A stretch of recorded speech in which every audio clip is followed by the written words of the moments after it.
തിരുവനന്തപുരത്ത് പ്രതിഷേധക്കാർക്ക് നേരെ ജലപീരങ്കിയിലൂടെ മലിനജലം പ്രയോഗിച്ചതിൽ തൃശൂരിൽ AIYF-ന്റെ പ്രതിഷേധം നടക്കുകയാണ്.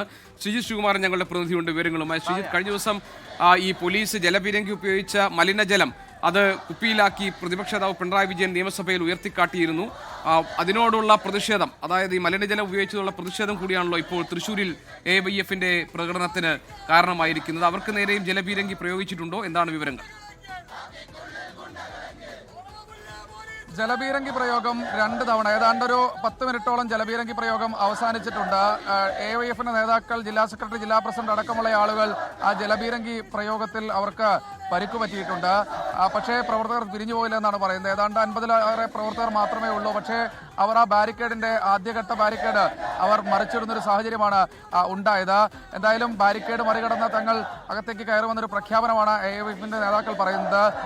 മുൻ മന്ത്രിയും അതുപോലെ തന്നെ CPI-യുടെ പാർലമെന്ററി പാർട്ടി ലീഡറുമായ K. രാജനെതിരെ അടക്കം രൂക്ഷമായ രീതിയിലുള്ള ജലപീരങ്കി പ്രയോഗമാണ് ഉണ്ടായത്. അതിൽ മലിനജലമാണ് അടിച്ചിട്ടുണ്ടായിരുന്നത്. അതിൽ ആരോഗ്യ പ്രശ്നങ്ങളടക്കം ഉണ്ടാക്കുമെന്നാണ് AIYF പ്രവർത്തകർ ഇപ്പോൾ പറഞ്ഞുകൊണ്ടിരിക്കുന്നത്. അവർ ഇപ്പോൾ ഉദ്ഘാടനത്തിലേക്ക് കടക്കുകയാണ്. പക്ഷേ ശക്തമായ ജലപീരങ്കി പ്രയോഗം തന്നെയാണ് തൃശ്ശൂരിലും നടന്നത്.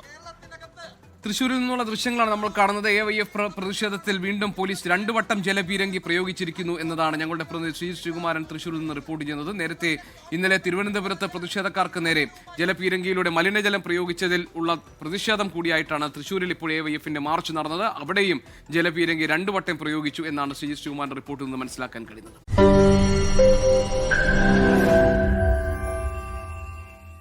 ലോകത്തെവിടെയായാലും ഏത് സമയത്തും 24 വാർത്തകളും ഓഗ്മെന്റഡ് റിയാലിറ്റി പാക്കേജുകളും എക്സ്പ്ലെയിനറുകളും വിശദമായി കാണാൻ ഞങ്ങളുടെ YouTube ചാനൽ നിങ്ങൾക്ക് സബ്സ്ക്രൈബ് ചെയ്യാം.